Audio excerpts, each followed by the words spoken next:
En RD Vial tenemos una sola misión: asistirte cuando sea necesario. Queremos que te sientas protegido, acompañado y apoyado en cada momento de tu viaje.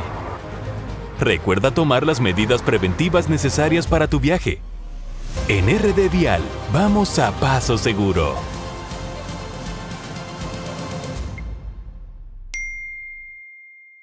Mi primer pensamiento.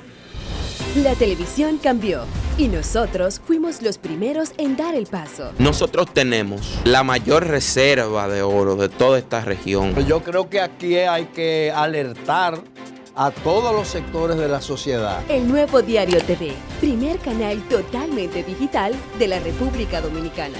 Pioneros en transmitir por redes sociales, con una programación diferente pensada para ti. Se ha hablado entre el gobierno dominicano y el gobierno argentino de la ley minera de República Dominicana. Un canal innovador, moderno y cercano para mantenerte informado de lo que ocurre en nuestro país y el mundo. El que lo tenga, que Dios se lo bendiga. El Nuevo Diario, 44 años transformando la comunicación.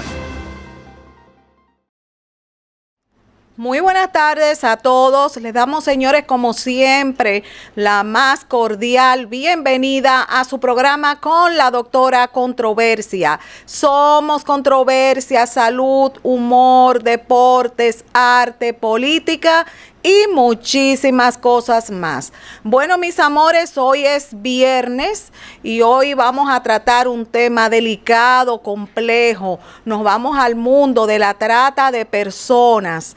Para tratar este tema tan interesante tenemos un invitado muy especial para nosotros. Me refiero a Gustavo Vera. Él es titular de la Fundación Alameda, referente nacional contra la trata de personas. Es director del Comité Ejecutivo para la lucha contra la trata de personas. Es legislador de la ciudad de Buenos Aires, Argentina. Y con el señor Gustavo Vera vamos a tratar este tema tan complejo titulado La trata de personas. Buenas tardes, señor Gustavo. Bienvenido a su casa. Hola, buenas tardes. Gracias por invitarme. Tener esta tarde la oportunidad de poder compartir con usted. Queremos saber cuál fue el motivo por el cual usted se inclinó para, pues, manejar este mundo tan complejo de la trata de personas. Bueno, en realidad no hubo motivo, sino que la propia vida me llevó a tener que afrontar situaciones de explotación, y ahí tomé conciencia de lo que era la trata.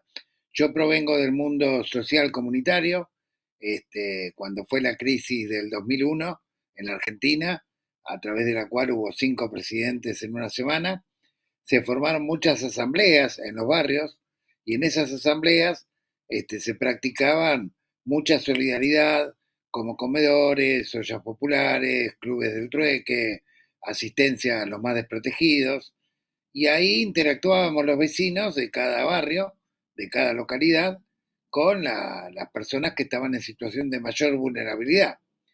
Y en mi barrio, que está en el sudeste de la capital, empezaba a desarrollarse un fenómeno que después sería masivo, que era la venida masiva de ciudadanos bolivianos que venían desesperados antes de que gobernara Evo Morales, era la época de Sánchez de Lozada, y venían con la promesa de que en nuestro país iban a tener un buen trabajo, salario en dólares, casa, comida, y después eran encerrados en talleres clandestinos, textiles, en donde los obligaban a trabajar 16 horas, les pagaban muy mal, nada que ver con lo que les habían prometido, aspiraban polvillo todo el tiempo, contraían enfermedades pulmonares, tuberculosis, muchas mujeres eran además explotadas laboralmente, eran abusadas por los patrones, trabajaban para las grandes marcas. Bueno, esas víctimas se acercaban a nuestro centro comunitario y nosotros no podíamos hacernos los desentendidos. Ahí esa situación nos colocó como al buen samaritano. Cuando pasa caminando y al costado del camino se encuentra a una persona que está herida, y bueno, podés hacer dos cosas, o seguís de largo o te haces cargo de la situación. Bueno, nos hicimos cargo de la situación, empezamos a denunciar a esos talleres clandestinos, a las marcas que se beneficiaban económicamente de ello, a organizar a los costureros, a organizar para que tuvieran documentación en regla, para que tuvieran trabajo digno, y por supuesto que esas primeras denuncias que fueron en el barrio, después llevaron a otras denuncias de otras localidades, de otras provincias, y a denuncias también un par de años más tarde vinculadas a la explotación sexual, que también comenzaron en el barrio. O sea que yo no provengo del mundo académico, no es que, digamos, me interesó la trata desde el punto de vista de una cuestión intelectual, sino que me choqué con la trata en la esquina del lugar donde trabajábamos, y por lo tanto no nos podíamos hacer los distraídos. Y bueno, la gente empezó a denunciar masivamente, nos denunciaban de todo el país, situaciones de explotación en el ámbito rural, en el ámbito laboral urbano, en el ámbito de la trata sexual y el proxenetismo. Empezamos a tener denuncias que cada vez eran más pesadas, cada vez más complejas, que involucraban a funcionarios policiales, políticos, judiciales. Digo, para que tengas una dimensión, hasta llegamos a encontrar 6 prostíbulos que eran propiedad de un miembro de la Corte Suprema de Justicia. Logramos desmantelar la división que se encargaba de lucha contra la trata de la policía, porque era totalmente corrupta. Y bueno, en medio de estas circunstancias, obviamente recibimos amenazas, golpizas, roturas de nuestro establecimiento. Así que en el 2008 fuimos a ver a un sacerdote, que era el único que en aquel momento hablaba de la trata, de la cosificación de personas, de descarte, de volquete, porque nadie hablaba de ese tema en aquel entonces. Y este sacerdote resultó ser Jorge Mario Bergoglio, a quien le fuimos a pedir protección, y Jorge Mario Bergoglio, que en aquel entonces era cardenal, comenzó a hacer misas en los barrios donde había mayor cantidad de prostíbulos, talleres, a denunciar lo que estaba ocurriendo junto con nosotros, a protegernos, y esta protección se extendió a lo largo de todo su sacerdocio en Buenos Aires y luego a lo largo de todo su magisterio, cuando fue Papa Francisco. Así que hasta abril de este año hemos tenido el apoyo del Papa en todas las acciones que desarrollamos, y eso permitió que después lográramos sancionar en el transcurso de ese camino de 17 años leyes, ordenanzas, políticas públicas contra la trata, hasta llegar en el año 2020 a ocupar el máximo organismo de lucha contra la trata en el Estado, que es el Comité Ejecutivo Nacional de Lucha contra la Trata y Explotación de Personas, donde desde ahí logramos tener políticas para reinsertar laboralmente a las víctimas, para otorgarles vivienda, para darles ayuda económica, asistencia jurídica, acompañamiento terapéutico, para perseguir al delito vinculándolo con el lavado de activos, para explorar sobre nuevas modalidades, como por ejemplo trata y virtualidad, trata y narcomenudeo, trata disfrazada o escondida detrás de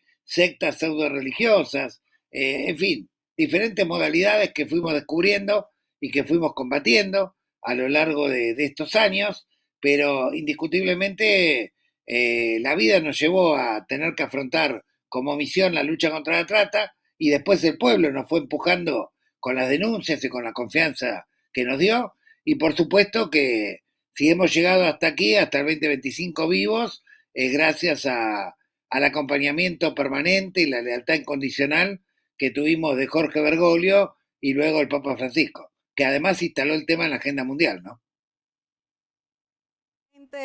Hemos observado que ese camino que usted ha vivido no ha sido fácil. Me llamó la atención esa parte de las denuncias. ¿Cómo entonces protegen a alguien que denuncie este tipo de situación? Porque sabemos que muchas personas por miedo no lo hacen, porque las pueden matar, por asuntos relacionados a que pueden hacerle daño a su familia, etcétera. ¿Cómo protegen esto? Bueno, justamente todas las denuncias que llegaban a la Alameda era porque la gente sabía que nosotros no íbamos a exponer a las personas que denunciaban, sino que la organización, o sea, la Alameda, era la que tomaba la responsabilidad por la denuncia, no exponiendo de alguna manera al denunciante, justamente para que no corra ningún riesgo. Entonces todos los riesgos estaban concentrados en la organización y por eso la organización fue a pedir protección en su momento a Bergoglio y Bergoglio nos apoyó claramente y además hemos tenido evidentemente mucha protección divina porque la verdad que hemos enfrentado muchas mafias. Vos pensás que la Alameda desmanteló más de 4.000 talleres clandestinos, más de 3.500 prostíbulos, logró sacar leyes donde se cerraban los prostíbulos en jurisdicciones enteras. Cuando estuvimos en el Comité de Lucha contra la Trata, en los 4 años rescatamos 5.200 personas de la esclavitud. Por lo tanto, bueno, es como que ya la gente sabe que cuando denuncia a la Alameda, cuando hace una denuncia a nuestra organización se hace cargo de la denuncia y no expone de alguna manera a quien denuncia, justamente para que no corra riesgo, pero somos conscientes que estamos enfrentando mafias y que estas mafias toman represalias. Por eso lo importante es hacerlo a través de las organizaciones de la sociedad civil, para poder de alguna manera actuar colectivamente. ¿Cuán efectiva es la cooperación internacional en este sentido de trata de personas? Mira, lo que te puedo decir es que nosotros hemos interactuado con Naciones Unidas, hemos interactuado con Naciones Unidas a través de la Oficina contra la Droga y el Delito Organizado. Habitualmente tenemos reuniones, compartimos estadísticas, analizamos situaciones en frontera, también con la Organización Internacional para las Migraciones, también con la Organización Internacional del Trabajo en lo que respecta a la trata laboral. Y además te cuento que cuando estuvimos los 4 años al frente de la dirección del Comité Ejecutivo de Lucha contra la Trata, que fue desde el 2020 hasta principios del 2024, durante los 4 años consecutivos estuvimos calificados en la máxima calificación internacional por la Oficina de Monitoreo del Departamento de Estado, que como bien tú sabes, hace una evaluación anual a 198 países y la Argentina estaba entre los 28 países más destacados del mundo y entre los 3 países latinoamericanos que más políticas públicas desarrollaban año tras año. Ahora, si te referís a cooperación económica en general, hemos sido totalmente reacios a aceptar cooperación económica y hemos tratado de apoyarnos humildemente en los sindicatos, en los vecinos, en las organizaciones de la sociedad civil, porque nunca es bueno que una organización que lucha contra la trata tenga un financiamiento determinado, porque vos no sabés dónde puedes encontrar trata. Nosotros encontramos complicidades con la trata prácticamente transversalmente, en varios sectores políticos, en varios sectores incluso religiosos. Entonces, es como que para poder luchar efectivamente contra la trata, vos no podés tener código de omertá. ¿Qué significa código de omertá? Que nada te puede condicionar a denunciar lo que haya que denunciar y obviamente la trata, igual que el narcotráfico, son delitos que forman parte del crimen organizado, que no se pueden cometer si no hay complicidad estatal, porque requieren de toda una logística, una organización, incluso a veces transnacional. Por lo tanto, uno tiene que saber de alguna manera que sabés dónde empieza, pero no sabés dónde termina y cuáles son las ramificaciones y las complicidades. Por eso es bueno siempre tener mucha fe. Siempre Francisco decía, el Papa, que cuando el miedo golpea la puerta y atiende la fe, nunca encuentra a nadie. Y bueno, nosotros actuamos con mucha fe en el pueblo, con mucha fe en la causa, actuamos con mucha fe en las víctimas, y bueno, y tratamos de alguna manera de construir en la mejor medida de las posibilidades políticas públicas que garanticen su reinserción, y tratamos también de seguir la ruta del dinero para desmantelar la base económica de estas mafias, y esta también es una pelea que damos en el terreno ejecutivo, legislativo, jurídico. Ahora no estamos en el comité, hay otro gobierno donde lamentablemente no le da mucha importancia al tema de la trata de personas y hemos retrocedido mucho en materia de políticas públicas, pero bueno, como todos los Nabucodonosor de la Biblia, son gobiernos que pasan, los pueblos siguen su camino, y en este seguir su camino estamos seguros que el camino trazado por la Argentina va a volver a reconstituirse más temprano que tarde. De los grupos vulnerables que son susceptibles a ser víctimas de la trata están los niños. ¿Qué usted puede compartir, señor Gustavo, con esta parte tan difícil relacionado a la niñez? Bueno, primero contarte un contexto internacional como para que la audiencia tenga claridad. La trata lamentablemente ha crecido muchísimo en los últimos 10 años. Según las estadísticas de Naciones Unidas, hoy hay más de 50 millones de víctimas de trata de personas, por lo menos que están identificadas. Se calcula que por cada víctima identificada hay 7 más, por lo tanto, los 50 millones lo tenés que multiplicar por 7. La abrumadora mayoría, el 80%, son de una franja etaria de 30 años para abajo y la mayoría son niños, niñas y adolescentes, que son las principales presas, digamos, de las redes de trata. Obviamente los sectores vulnerables socialmente son los más afectados, pero la vulnerabilidad no solamente es emocional, es social, también es emocional. ¿Cuáles son los factores que incrementaron el fenómeno de la trata en el mundo? El primer factor tiene que ver con la pospandemia. La pospandemia dejó un mundo con menos industria, menos ocupación, con mucha desesperación, mucha gente buscando trabajo, mucha gente buscando sustento, y esto es un caldo de cultivo para que los tratantes puedan hacer falsas promesas y trasladar a la gente con esas falsas promesas y luego esclavizarlas. Otro factor indiscutiblemente ha sido el incremento de los conflictos armados. El año pasado, 2024, hubo 60 conflictos armados, récord desde 1946 en el mundo, con epicentro, como ya sabes, en el conflicto entre Ucrania y Rusia y en el conflicto entre Gaza e Israel. Y allí tienes millones de personas que están migrando desesperadamente, con una mano atrás y otra adelante. Y bueno, en esa migración desesperada muchas veces son captadas con cualquier promesa o oferta engañosa y caen dentro de las redes de trata. El tercer factor tiene que ver con los fenómenos climáticos extremos, que son cada vez más frecuentes y que tienen que ver con el cambio climático, tsunamis, maremotos, terremotos, inundaciones, sequías, que hacen que muchas veces poblaciones enteras tengan que emigrar desesperadamente de un día para el otro, sin saber qué rumbo tomar, sin saber a dónde ir, y también es un caldo de cultivo de desesperación que genera y aumenta la trata. Y por último, el factor que pega o impacta en todos los países por igual tiene que ver con la mutación de la trata al ámbito virtual. Después de la pandemia, o durante la pandemia, mejor dicho, la mayoría del planeta ha adquirido o ha accedido a la virtualidad como parte de nuestra cotidianidad.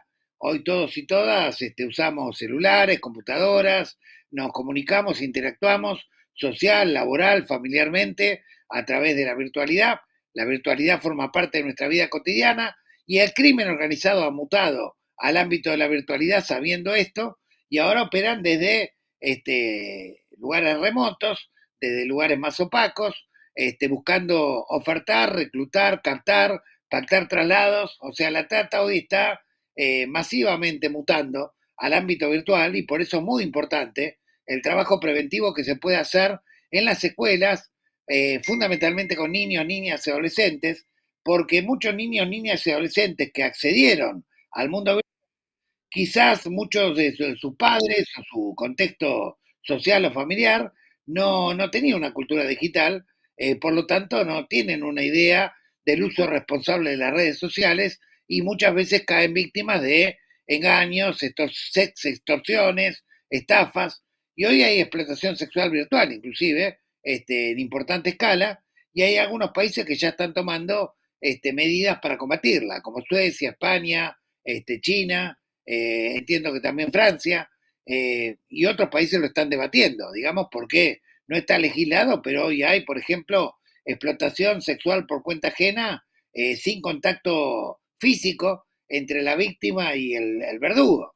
Porque, por ejemplo, cuando un niño o una niña de 12 o de 14 años es engañada por un perfil falso, pensando que está hablando con un novio o que está hablando con una amiga íntima y no sé, le da imágenes privadas y estas imágenes van a parar a una página de pederastía, de pornografía infantil o a la dark web, bueno, hay alguien que está ganando dinero sobre la base de explotar sexualmente a la otra persona, aunque no existe un contacto físico, y el daño para la víctima sigue siendo el mismo como si fuera una especie de violación física.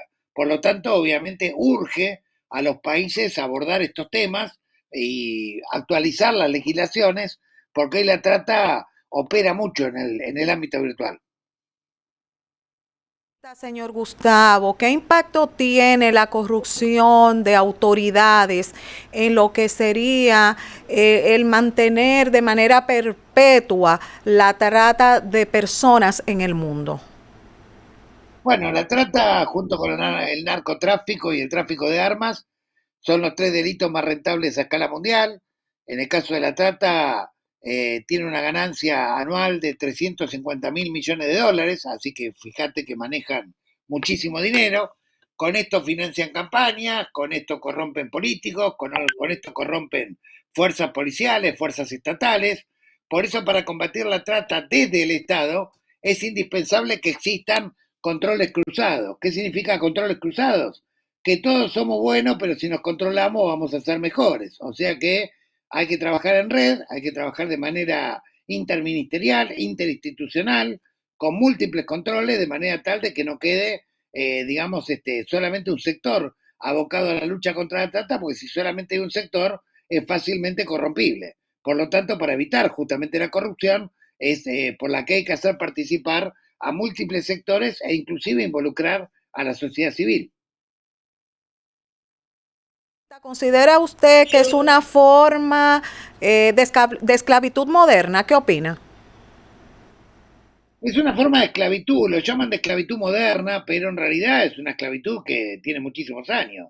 Vos pensás que Inglaterra se construyó sobre la base, o sea, la actual sociedad inglesa se construyó sobre la base de la esclavitud del continente africano.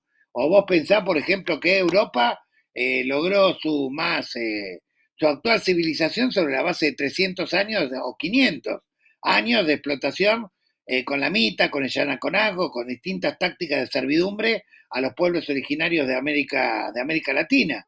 Vos pensás que esto también ocurrió, vos pensás que hubo esclavitud también en Estados Unidos. De hecho, hubo una guerra civil donde se derrotaron a los esclavistas. Es decir, que la esclavitud viene de hace mucho tiempo, es una forma de acumulación mafiosa de capital.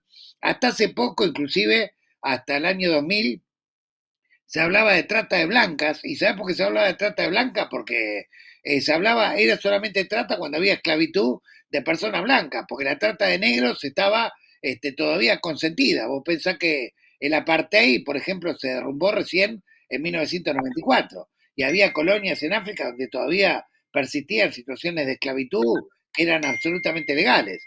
Bueno, afortunadamente después del 2000, cuando surge el protocolo de Palermo, ya se empieza a hablar como corresponde de trata de personas sin distinción de género, de raza o de nacionalidad. Hay personas que tienen ideas, diríamos, distantes a lo que es la realidad, y por esa razón es importante este tipo de temas, señor Gustavo, porque usted nos lleva a luz en ese sentido. Hay personas que piensan que solamente se trata de lo relacionado a un secuestro violento, pero hay casos, señor Gustavo, desde su experiencia, que hay personas que caen en esto porque son engañadas con promesas de una calidad de vida buena. ¿Qué opina? Mirá, los secuestros violentos son la excepción. La regla es el engaño. O sea, la mayoría de las captaciones por trata son mediante engaño. O sea, gente que está desesperada buscando un trabajo, que le ofrecen un buen trabajo, o gente que está muy angustiada, que le hacen el cuento del novio. O el cuento de invitarlo de alguna manera a algún lugar como amigos, digamos, a que tengan una mejor vida.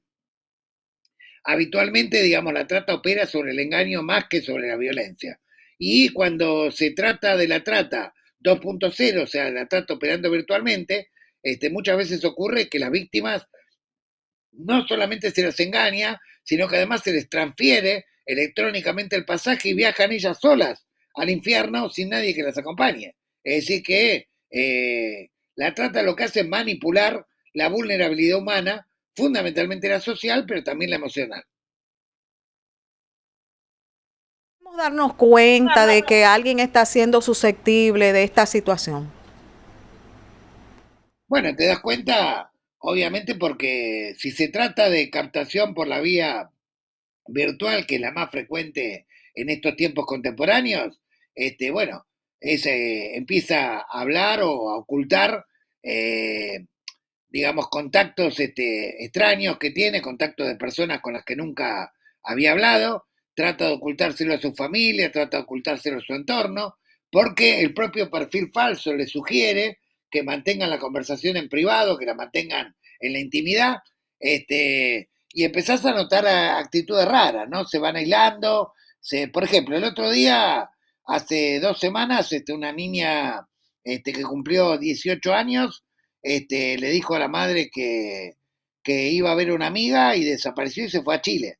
La madre estaba desesperada, bueno, y caemos en la cuenta que en realidad hacía un año que estaba hablando con un sujeto de Chile que la venía engañando con el cuento del novio. Afortunadamente logramos rescatar, logramos intervenir y se pudo resolver el tema con las autoridades de allí y las autoridades de acá, pero lo cierto, digamos, es que los padres y los adultos tenemos que estar muy atentos hoy, porque en el mundo de los niños, niñas, adolescentes e incluso de los jóvenes, a través de la virtualidad o en la red de trata, actúan más silenciosamente, pero mucho más certeramente que antes. Esta situación. ¿Cómo? ¿Cómo podemos prevenir esta situación? Bueno, primero, tratándolo en las escuelas de manera regular y sistemática. O sea, la virtualidad y el uso responsable de la virtualidad y el tratamiento de casos y las prevenciones y precauciones para nuestros niños, niñas, adolescentes, jóvenes y para todo aquel que haya ingresado al mundo virtual y no tenga una cultura digital es clave. Y creo que las escuelas son la base, digamos, para la cual aseguremos que todos tengan un piso de conocimiento básico para que no sean embaucados, digamos, a través de la virtualidad. Hoy no es tan frecuente la trata como se era hace 15 o 20 años, que por ahí había un sujeto que se internaba en un barrio, que se hacía amigo de una familia, que trataba de captarlos, que trataba de engañar a los más jóvenes. Hoy no se toma tanto trabajo, hoy pueden actuar virtualmente, incluso en la trata laboral. En lo que sí hay más manifestaciones de trata física es la trata entremezclada con el narcomenudeo. Es decir, ¿a qué me refiero? La trata entremezclada con el narcotráfico. O sea, jóvenes desesperados que caen en la adicción, que le ofrecen estupefacientes gratis, que después los buscan desesperadamente, que después los dealers, o sea, los que reparten de alguna manera o distribuyen droga, le ofrecen ser mulas o le ofrecen que sean explotados sexualmente a cambio de obtener los estupefacientes. Sí hay muchísimos casos de trata entremezclados con el narcotráfico, porque son las mismas bandas transnacionales. Desde su experiencia, señor Gustavo, ¿cómo usted ha observado cómo afecta esta situación tanto a la víctima como a sus familiares? Y afecta muchísimo, por supuesto. Los familiares sufren una angustia tremenda, por eso lo importante es resolver el tema. Resolver el tema significa que cuando hay una denuncia de trata, tienen que activarse protocolos de emergencia en el Estado Nacional. En la Argentina los hay un sistema de búsqueda de personas, hay un programa que se llama Alerta Sofía, mediante el cual se movilizan todos los recursos, migraciones, la Comisión Nacional de Regulación del Transporte, el vínculo con Interpol, el vínculo con la justicia federal. Hay que hacer actuar, no hay que esperar 24 o 48 horas, hay que actuar inmediatamente y buscar por cielo y tierra para tratar de dar, digamos, con los tratantes, desmantelarlos y rescatar a la víctima. Pero claramente las secuelas que deja una situación de trata son tremendas en una familia y durante toda una vida. Y por supuesto que requieren de contención psicológica y requieren también de ayudarlos a buscar justicia, a buscar verdad y a buscar reparación. ¿Cuál ¿Cuál es el rol de los medios de comunicación en este punto tan interesante relacionado a lo que es la prevención de trata de personas? Bueno, yo creo que los medios de comunicación tendrían que tratar de alertar más lo que significa hoy la trata mutando al ámbito virtual o la trata entremezclada con el narcotráfico. Me parece que tendrían que hacer mucha más docencia al respecto, tendrían que prevenir y tendrían que informar sobre cuáles son los números de denuncia nacionales, anónimos, gratuitos, a los cuales se puede recurrir en caso de que haya alguna situación, digamos, de sospechosa de trata. Y tendrían que ser de alguna manera claros a la hora de explicar que esto no es un fenómeno delictivo común, esto es un fenómeno delictivo que requiere de complicidad estatal. Por lo tanto, cuando hay trata siempre hay complicidad estatal, siempre hay algún funcionario o algún grupo de funcionarios que permite, a cambio de la corrupción, que exista la trata. La trata no puede existir, al igual que el narcotráfico, si no hay complicidad estatal. Por eso son justamente crimen organizado. Hace un tiempecito, señor Gustavo, salió una película que pues trataba directamente este asunto tan delicado de trata de personas, donde vimos asuntos relacionados a manipulación, utilizando niños de escasos recursos para someterlo a explotación sexual, etcétera. Desde su punto de vista, ¿cuál es la importancia de este tipo de películas para lo relacionado a lo que es la creación de conciencia en las personas? ¿Vos te referís a la película de Verástegui, Sonidos de Libertad? Exactamente esa. Bueno, mira, de la película de Verástegui, primero es un caso real y está muy bien que se lo denuncie, se lo individualice y se lo ponga, pero yo tengo dos críticas respecto a esa película. La primera y principal es que la película eh, muestra de alguna manera como que hay una acción de lucha contra la trata, hay una acción de lucha contra la trata que omite al Poder Judicial, en este caso de Colombia, como si no existiera o estuviera totalmente corrompido, también al de otros países latinoamericanos, y la verdad que no es así. Hay muchos países latinoamericanos que tratan de luchar contra la trata, que haya funcionarios corruptos no significa que todo es corrupto, y no es un buen mensaje el mensaje de que para luchar contra la trata hay que actuar parapolicialmente. La segunda cuestión es que me parece que tendría que ser ecuánime, porque así como te muestran lo de Colombia, que es real y hay que combatirlo, también hay que mostrar en un documental o en una película, en una serie, el caso Jeffrey Epstein, que es el más escandaloso de pederastía, de pedofilia, de explotación sexual infantil, en el cual están ricos, famosos e incluso altísimos funcionarios de Estados Unidos y de otros países altamente desarrollados. Por lo tanto, me parece que tenemos que mostrar toda la realidad y no solamente una partecita. Y digo esto porque esa película justamente sale en el momento en que salta el escándalo de Jeffrey Epstein, que casualmente muere ahorcado en una cárcel de máxima seguridad de Estados Unidos. La verdad que es para pensarlo, ¿no? ¿Existe una relación entre la trata de personas con el turismo sexual, Gustavo? Muchísima relación hay, muchísima relación hay, perdón, lo que pasa es que tenía a las 4, tengo una reunión ahora, a las 4, así que vayamos cerrando. Hay muchísima relación entre el turismo sexual, obviamente, para que haya turismo sexual tiene que haber funcionarios que estén ofreciendo concretamente determinadas plazas para la prostitución, para la explotación, ahí inevitablemente hay corrupción estatal. No puede haber circuito de turismo sexual sin corrupción estatal, es totalmente imposible. Si esto existe es porque hay un circuito organizado, obviamente con corrupción del Estado. Ahí se castigan con mayor severidad y otros no. Bueno, esto tiene que ver concretamente con los debates que se dan en cada país, con el nivel de instalación que tiene la agenda pública. En la Argentina hemos tenido una ley en el 2008 que tenía penas muy pequeñas y después, a partir de la lucha del pueblo, logramos que tuviera penas mucho más severas. Brasil también tiene un sistema de combate contra la esclavitud laboral mucho más severo que el nuestro, inclusive, que a mí me parece ejemplar. Suecia y Francia o Canadá son modelos a seguir en materia de castigos y en materia de penas, y en materia de desalentar también el fenómeno a partir de la sanción a los prostituyentes. Punto de vista, la explotación laboral relacionada a este mundo de trata que usted citó, ¿tiene menor visibilidad que lo relacionado a la explotación sexual? Sí, tiene menor visibilidad porque hay muchas empresas importantes que están involucradas, obviamente. Imagínate que en la industria textil están las grandes marcas, en el ámbito rural también tenés empresas muy importantes. Bueno, por eso cuesta tanto instalar el tema de la trata con fines de explotación laboral. Pero te doy un dato: la mitad de las víctimas identificadas por Naciones Unidas que hay en el mundo son por explotación laboral. Y bueno, y lamento decirte que me tengo que ir porque tengo una reunión ahora, en este momento.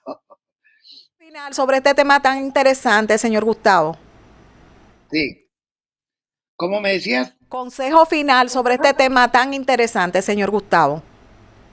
Bueno, que actuemos como el buen samaritano, que no sigamos de largo, como el funcionario, como el religioso, y que cuando veamos un herido en el costado del camino o veamos indicios raros de explotación sexual o laboral, no dudemos en hacer la denuncia correspondiente por los canales anónimos y gratuitos o recurriendo a las organizaciones de la sociedad civil que se dedican a esta lucha. De todo corazón por compartir con nosotros sus grandes conocimientos sobre este tema tan delicado, tan complejo, relacionado al mundo de la trata de personas. Muy bien, muchas gracias. Y perdón por interrumpir, pero bueno, pensé que terminaba antes. Hasta luego. Mis amores, hemos llegado al final de esta entrega maravillosa correspondiente a este viernes. Hemos realizado pues en toda esta semana un recorrido con temas complejos, delicados, controversiales. Así que ya ustedes saben, el próximo lunes estaremos con ustedes en tema de debates. Ustedes saben que los lunes los hemos bautizado con el punto tan importante de temas de debates, ¿verdad? Entonces nos vamos al mundo de muchos ganchos que las mujeres le ponen a los hombres, algunas mujeres le ponen a los hombres. Aquí estaremos pues acompañados de profesionales de diferentes áreas, quienes van a compartir con nosotros ese punto tan interesante, los ganchos que algunas mujeres le ponen a los hombres. Bueno, soy Crismelis Brito Padilla, su doctora controversia. Les deseo a cada uno de ustedes un feliz fin de semana y que recuerden que el próximo lunes a las 2:30 de la tarde tienen una cita con el programa más controversial de la República Dominicana. Somos controversia, salud, humor, deportes, arte, política y muchísimas cosas más. Bye.